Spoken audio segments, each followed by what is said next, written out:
چنانچہ امام شافعی رحمۃ اللہ کے زمانے کا واقعہ ہے. ایک بادشاہ تھا، حاکم شہر تھا. وہ اپنی بیوی کے ساتھ بڑا اچھے موڈ میں تھا. اس کا جی چاہتا تھا کہ بیوی میرے قریب ہو اور ہم دونوں وقت جو ہے اکٹھا گزاریں. مگر بیوی کسی بات سے ناراض تھی. اب ادھر سے اصرار، ادھر سے انکار، ادھر سے اصرار، ادھر سے انکار.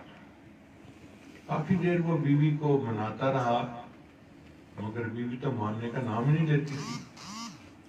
تو بہرحال مرد ہوتا ہے، اس پہ شہوت سوار تھی.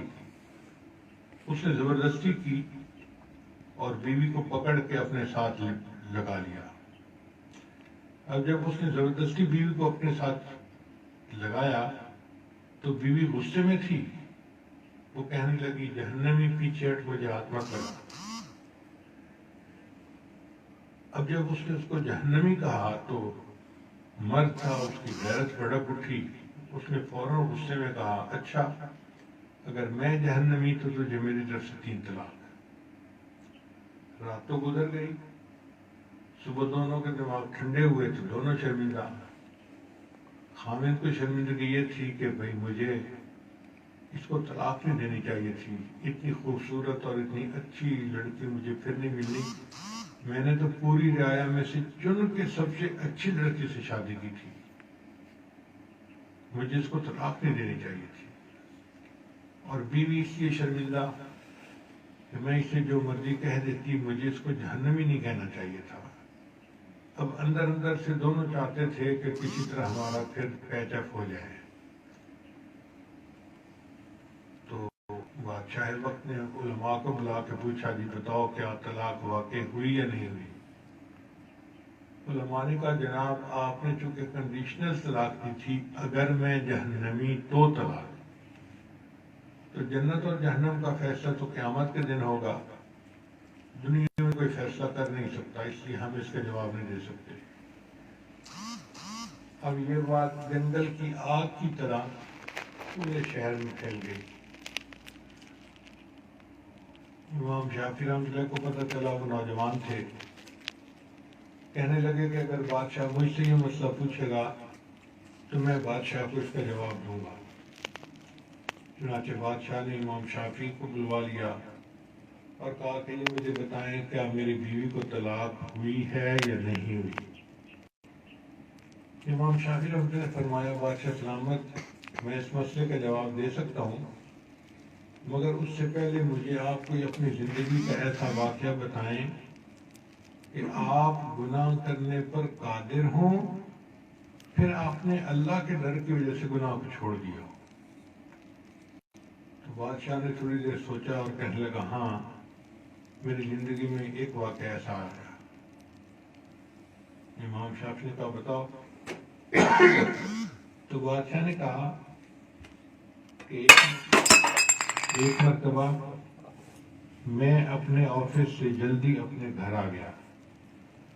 جب میں اپنے کمرے میں پہنچا تو میں نے دیکھا کہ کام کرنے والی ایک لڑکی جوان العمر تھی، میرے کمرے میں کام کر رہی تھی، صفائی وغیرہ کر رہی تھی.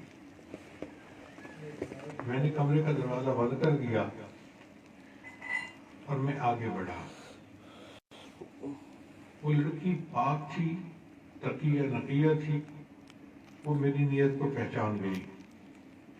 تو جب اس نے مجھے دیکھا کہ میں دروازہ لاک کر کے اس کی طرف آ رہا ہوں تو اس نے بادشاہ کو دیکھ کے کہا یا ملک اتق اللہ، اے بادشاہ اللہ سے ڈر. اس نیک لڑکی کا یہ کہنا ایسا اثر رکھتا تھا، بادشاہ کہنے لگا کہ میرے دل پہ اللہ کا خوف غالب آ گیا. میں نے دروازہ کھولا اور لڑکی کو کہا یہاں سے چلی جاؤ. اگر میں اس کے ساتھ زبردستی کر لیتا تو میں اپنی خواہش کو پورا بھی کر سکتا تھا اور مجھے پوچھنا بھی کسی نے نہیں تھا، مگر میں نے اللہ کے خوف کی وجہ سے اس گناہ کو چھوڑ دیا. یہ ایک واقعہ میری زندگی میں آیا ہے. امام شافعی رحمۃ اللہ نے جب یہ سنا تو فرمایا کہ اگر آپ کی زندگی یہ واقعہ آیا ہے تو میں فتویٰ دیتا ہوں کہ آپ کی بیوی کو طلاق نہیں ہوئی، آپ میاں بیوی بن کے رہ سکتے ہیں۔ اب یہ بات پھر شہر میں مشہور ہو گئی، تو جو بڑے بڑے علماء حضرات تھے انہوں نے امام شافعی کو بلایا اور کہا کہ نوجوان، تو نے دنیا میں کب سے جنت کی ٹکٹیں تقسیم کرنے کا کام شروع کر دیا؟ امام شافعی نے فرمایا کہ میں کوئی ٹکٹیں تقسیم نہیں کر رہا۔ ان کا تو ہے کون جو دنیا میں گارنٹی دیتا ہے کہ یہ بندہ جہنمی نہیں ہے؟ یہ فیصلہ تو قیامت کے دن ہوگا۔ تو امام شافعی رحمۃ اللہ نے فرمایا کہ دیکھو، میں یہ اپنی طرف سے بات نہیں کر رہا، یہ بات اللہ رب العزت نے قرآن مجید میں کی ہے۔ اللہ فرماتے ہیں وَأَمَّا مَنْ خَافَ مَقَامَ رَبِّهِ، اور جو اپنے رب کے سامنے کھڑے ہونے سے ڈر گیا، وَنَهَى النَّفْسَ عَنِ الْهَوَىٰ، اور اس نے اپنے نفس کو خواہشات میں پڑنے سے بچا لیا، فَإِنَّ الْجَنَّةَ هِيَ الْمَأْوَىٰ، پس اس کا ٹھکانہ جنت ہے۔ تو یہ فتویٰ اللہ نے دیا ہے، میں نے تو لوگوں کو بتا دیا ہے۔ تو بات ایسی ہے کہ جو گناہ کا کام اللہ کی خاطر چھوڑتا ہے، پھر اللہ اس کے لیے جنت کا فیصلہ فرما دیتے ہیں۔